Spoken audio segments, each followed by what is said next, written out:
తాకట్లో ఉన్న మీ బంగారాన్ని విడిపించి ఆ రోజు ఆన్లైన్ రేటుకి కొంటాం. Sharma gold company. అందరికీ నమస్కారం. నా పేరు మాధురి. మీరు చూస్తుంది సుమన్ టీవీ నెట్వర్క్. మనకు తెలియని ఎన్నో ఆధ్యాత్మిక విషయాలు మనకి తెలియజేయడానికి మనతో పాటు ఉన్నారు ప్రముఖ జ్యోతిష్య పండితులు బ్రహ్మశ్రీ సుధీర్ శర్మ గురువు గారు. నమస్కారం గురువు గారు. శ్రీమాత్రే నమః. శ్రీ గురుభ్యో నమః. గురుగారు, ఇంట్లో ఏంటంటే చాలా మంది పూజ చేస్తున్నప్పుడు అంటే కొంతమంది రోజు శుభ్రపరచుకుని ఉండి పూజ చేసుకుంటూ ఉంటారు. కొంతమంది ఖాళీ లేని వాళ్ళు అసలు ఎప్పుడు శుభ్రపరచుకోవాలి అన్నది కూడా ఒక క్వశ్చన్ తలెత్తుతుందండి. అసలు ఎప్పుడెప్పుడు శుభ్రపరచుకోవాలంటారు? నిజంగానన్నా ఇప్పుడు మనం ఒక దీక్ష తీసుకుంటాం. దీక్ష తీసుకుని ఒక పీఠం అని చెప్పి చాలా మంది పెట్టుకుంటుంటారు. దేవుడి పటాన్ని ప్రతిరోజు అదే దేవుడికి పూజ చేస్తుంటారు. ఇలాంటివి మనం చేసేటప్పుడు ఏం చేస్తామంటే, పూజ చేసేటప్పుడు ప్రాణ ప్రతిష్ఠ అనేటువంటిది ఒక కార్యక్రమం ఉంటుంది. లేదు మంత్రాలతో అందరికీ రావు. ఏమనుకుంటాం, దేవుడా అక్కడ ఉన్నాడనే కదా మన నమ్మకం. భగవంతుడా నువ్వు ఇక్కడ ఉండి నన్ను కాపాడు అని చెప్పి చెబుతున్నాం. ఆ ఒక్క మాట చాలు భగవంతుడు అక్కడ వచ్చి కూర్చోవడానికి. పూర్తిగా భక్తి విశ్వాసాలు ఉంటాయి మనకి. అవునా?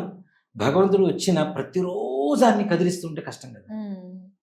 మనం చేస్తుంది విగ్రహ ప్రతిష్ఠ కాదు, యంత్ర ప్రతిష్ఠ కాదు, కేవలం పటాలు, మన దగ్గర ఉండేటువంటి చర విగ్రహాలు ఎప్పుడప్పుడు మూవ్ చేసుకునేటువంటివి. ప్రతినిత్యం అభిషేకం చేసుకోవడానికి కొన్ని ఉంటాయి నాన్న. వీటిలో శివలింగం ఒకటి, దాంతోపాటు విష్ణుమూర్తి ఒకటి, అలాగే సూర్య భగవానుడు ఆదిత్యం ఒకటి, అంబికం అంటే అమ్మవారు. అంటే ఇక్కడ ఏంటి, అంబికం, ఆదిత్యం, తర్వాత శివుడు, విష్ణుమూర్తి, గణనాథం, గణపతి. ఈ 5 కలిస్తే దీన్ని పంచాయతనం అంటారు. 5 కదా, పంచాయతనం అంటారు. ఈ పంచాయతనంలో రకరకాలు ఉంటాయి చాలా వరకు. విష్ణు పంచాయతనం అంటే విష్ణుమూర్తి మధ్యలో ఉంటాడు, మిగిలిన వాళ్ళందరూ చుట్టూ ఉంటారు. శివ పంచాయతనం అంటే శివుడు మధ్యలో ఉంటాడు, అంటే ప్రధానంగా ఉంటున్నాడు. గణపతి పంచాయతనం అంటే గణపతి మధ్యలో ఉంటాడు. అంబికా పంచాయతనం అంటే అమ్మవారు ఉంటుంది. విష్ణు పంచాయతనం అంటే విష్ణుమూర్తి ఉంటాడు. ఇట్లా ప్రధాన దేవ ఆలయ ప్రధాన భగవంతుడిని మనం ఏదైతే అనుకుంటామో ఆ పంచాయతనం పెట్టుకొని అభిషేకం చేసుకోవడం. నిత్యం అభిషేకం చేసుకునేటువంటి విగ్రహాలకి నిత్యం చెయ్యాలి. కొన్ని రోజులు చేసి కొన్ని రోజులు మానేస్తాను అంటే అది కూడా కరెక్ట్ కాదు. అలాగే పట్టాలు, దేవుడు పట్టాలు ఇంట్లో పెట్టుకుంటూ ఉంటాం. దాన్ని ఓ మాట చెప్పాలంటే ఏదైనా పండగలు వచ్చినా ఏది వచ్చినా ఒక పెద్ద కార్యక్రమం. క్లీన్ చేసుకోవడానికి ఒక రోజంతా దానికే సరిపడుతుంది. దీంట్లో ముఖ్యంగా భక్తులు ఎవరైతే ఉంటారో వాళ్ళు ఫాలో అవ్వాల్సిన విషయం ఏంటంటే నాన్న, ఒకే రకమైనటువంటి దేవుడు పటాలు 10 ఇంట్లో పెట్టుకోకూడదు. మొట్టమొదటిగా గణపతి ఒక రకంగా ఒక చోటు ఉన్నాడు, ఇంకో రకంగా ఇంకో చోటు ఉన్నాడు, ఇంట్లో తెచ్చుకొని దేవుడు గుట్లో పెట్టుకుంటాను అంటే తెల్లవారులు మొత్తం క్లీన్ చేసుకోవడానికే సరిపోతుంది ఒక రోజంతా. ఒక భగవంతుడి పటం ఒకటి ఉందంటే రెండో పటం అదే దేవుడు ఉండకూడదు. ఏ స్వరూపమైనా ఉండదు, అదే భగవంతుడు ఇంకో పటం ఉండకూడదు. దానివల్ల మిత సంఖ్య పటాలు ఉంటాయి, క్లీన్ చేసుకోవడానికి ఈజీ. అంతేకాకుండా మనం కన్ఫ్యూజ్ అవ్వం. ఏదో సినిమాలో చూపించినగా తోకా తొండం అనే స్వర్ణకమల సినిమాలో చూపిస్తారు. ఆ టైంలో కన్ఫ్యూజ్ అవ్వాల్సిన అవసరం ఉండదు. అవునా? దాంతో పాటుగా శుభ్రపరచుకునేటువంటి సమయం తక్కుతుంది.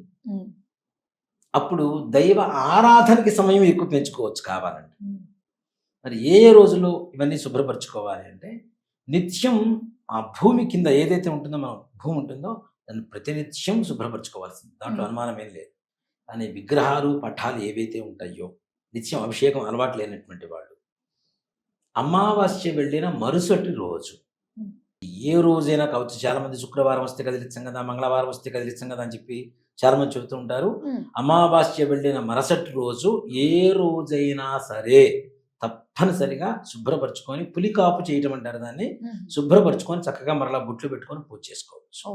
అలాగే గ్రహణ సమయాలు, గ్రహణాలు వస్తాయి కదా, ఈ గ్రహణాలు వచ్చిన సమయంలో కూడా తప్పనిసరిగా గ్రహణం వెళ్ళిన తర్వాత ఇంటితో పాటు మన వంటితో పాటు భగవంతుడి గది కూడా క్లీన్ చేయవలసింది. విగ్రహాలన్నీ మరలా శుభ్రపరచుకొని మరలా బుట్లు పెట్టుకొని పూజ చేసుకోవాల్సింది. గ్రహణ శూల అంటాం, అంటే విషం చిమ్ముతున్నటువంటి రాహువో కేతువో వాటి ప్రభావం వీటి మీద పడుతుంది అనేటువంటిది. అందుకనే కదా మన దర్భ కూడా పచ్చళ్ళలో, మంచినీళ్ళలో, మజ్జిగలో అన్నింటిలో దర్భలు వేస్తుంటాం. ఎందుకు? అమృతం అంటారు. దర్భ అంటే అమృతం. గరుత్మంతుడు సవతి తల్లి సర్పమాత గరుత్మంతుని హింసిస్తూ ఉంటే, తల్లి నాకు నీ దగ్గర నుంచి విమోచన కలిగే మార్గం ఏమైనా చెప్పు అంటే, నా సర్పజాతి మొత్తానికి అమృతం ఇస్తే చాలు, నేను వదిలేస్తానని చెప్పింది. గరుత్మంతుడు అమృత భాండం పట్టుకొని వస్తూ ఉన్నాడు. ఇంద్రుడు చూశాడు, చూసి ఇది కనుక సర్పజాతికి అందితే సర్పజాతి అంతం కాకపోతే ప్రపంచం మొత్తం వినాశనం. పాము 23 గంటలు నిద్రపోయి 1 గంట ఆహారానికి వెళ్తుంది. ఓహో. సర్పానా మధ్య నిద్ర అని చెప్పి శాస్త్రం చెబుతూ ఉంది. ఆ 1 గంటలోనే ఎవరైనా ఎదురు పడితే కాడేసి చంపేస్తుంది. అలాంటిది వీటికి చావు లేకపోతే వీటి జాతి వృద్ధి పొందుతుంది, మనం నాశనం అవుతాం అనే ఉద్దేశంతో, మానవ జాతి ఉండదు అనే ఉద్దేశంతో ఆ గరుత్మంతుడితో యుద్ధం చేసేట ఇంద్రుడు. యుద్ధం చేస్తున్నటువంటి సమయంలో అమృత భాండం తొణికి ఒక గడ్డి రేణువు మీద పడింది. ఈ పాములు వచ్చి గడ్డి రేణువుని ఇట్లా నాకుతున్నప్పుడు ఆ గడ్డి షార్ప్గా ఉంటుంది కదా, నాలుక చీలిపోయి 2 నాలుకలు అయిపోయినాయి. ఎక్కడైతే గడ్డి మీద పడిందో దాన్ని దర్భ అంటున్నాం, అంటే అది అమృతంతో సమానం. ఇక్కడ విషపూరితమైనటువంటి రాహుకేతువులు సర్పాలు కదా వీళ్ళు, వీళ్ళ విషం ఈ పదార్థాల మీద గ్రహణ సమయంలో పడుతుంది కాబట్టి ఈ దర్భ వేస్తే అది అమృతంగా మారిపోతుంది అని చెప్పడం కోసం అమృతం మనం దర్భ వేస్తాం. ఓకే.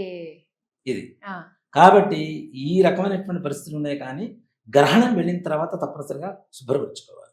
ఏది విశేషమైన పండగలు వచ్చినాయి, అలాంటి ముందు పండగలు వచ్చే ముందు మాత్రం శుభ్రపరచుకోవాలి తప్పనిసరిగా. ఇప్పుడు మనం ఎంత శుభ్రంగా ఉంటున్నామో దేవుడు కూడా అంతే శుభ్రంగా ఉండాలి. నా దృష్టిలో ఎక్కడ శుభ్రం ఉంటే అక్కడ లక్ష్మీదేవి ఉంటుందని చెప్తా.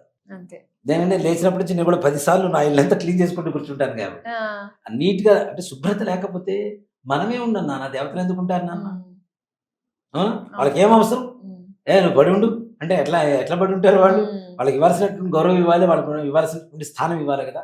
కాబట్టి గ్రహణ సమయాల్లో కావచ్చు, పండగ సమయాల్లో గురువారం అంటే శుక్రవారం మంగళవారం కాకుండా శుభ్రపరచుకోవడం అనేది మంచిది పండగల ముందు తప్పనిసరిగా. అలా శుభ్రపరచుకునేటువంటి పరిస్థితులు ఈ రోజులో ఉంటుంది కాబట్టి తప్పనిసరిగా చేసుకోవచ్చు. అమావాస్య వెళ్ళినటువంటి మరుసటి రోజు ఎలాంటి రోజైనా దానికి ఏ రకమైనటువంటి సమస్య లేదు, చక్కగా శుభ్రం చేసుకొని దేవతా పూజ చేసుకోవచ్చు. ఇది చాలా మందికి కామన్ గా అడిగే క్వశ్చన్ అండి. చాలా చక్కగా క్లియర్ గా ఎక్స్ప్లెయిన్ చేసినందుకు థ్యాంక్ యూ సో మచ్. శ్రీమాత్రే నమః. శ్రీ గురుభ్యో నమః.